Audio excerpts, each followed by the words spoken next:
Hello. Just checking in a little bit because I know my last video, General had just been attacked, and it's been a few weeks. It'll be 3 weeks tomorrow, I think, since his attack. I could have the timing off a little bit, but I'm pretty sure. He has healed physically. He still has bad scabbing uh, from where the puncture wounds were. And of course, he's got to the point where he will scratch them off. So then you see the fresh wound up there and see how it still is.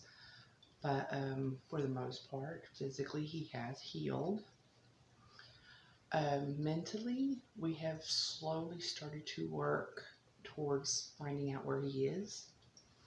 I started less than a week ago. So we went to PetSmart for a cat fair on Sunday, and he did really well. He did not react to anything that was in there. We came across several puppies, smaller dogs, and he did not react, and he actually did do his crowd control as well as he can on a splitter leash, because I obviously not allowed him to go back to off leash just yet. And so he is leashed alongside Alexandra with a splitter. So he did his best with what he could. So he did automatically try to do his work.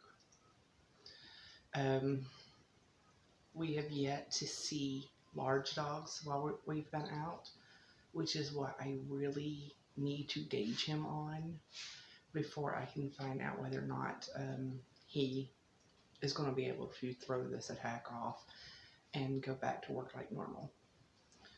So I am going to try to get together with some larger dogs, some that he knows, but he really needs to get together with dogs that he does not know, because like his best friend, he knows that he's going to be okay.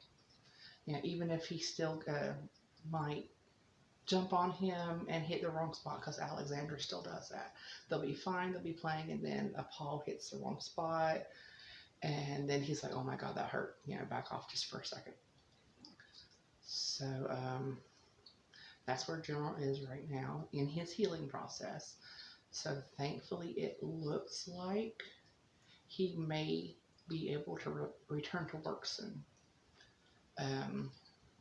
I have taken him out on a couple of outings briefly to see where he is by himself. And again, we've yet to come across a large dog while we've been out, so it's kind of hard for me to gauge since he was attacked by a dog that was larger than him. So that's what I really need to use as my my indicator on whether or not he's ready to go back to work. But otherwise, he seems to be doing well. Again, the wounds are all healing. You can still see the scarring that he's going to have along his eyes, on his muzzle, and of course all across the top of his head. Again, he was wearing an anti-bite collar, which is why his neck was not attacked itself, other than the fact that his e-collar was, if you can see, there is no button left.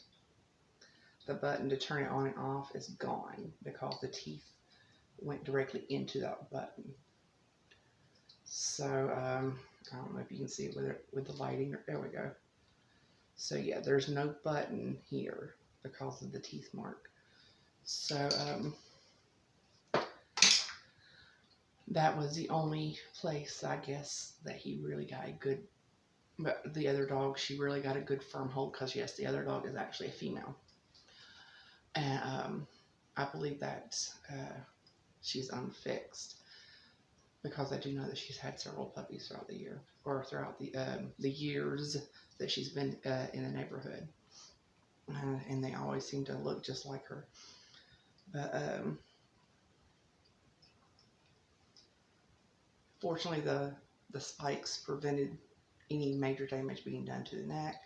So he does have a few places on his arm and elbow, but mostly his head is what took the brunt of the attack. But again, he seems to be doing well. And I am taking him back, easing him into working slowly. I'm going to try to take him out today where I believe there probably will be some larger dogs. And we will see where we go from there. And fingers crossed that any long-term effects will be absolutely minimal. So that will be it for right now. Bye.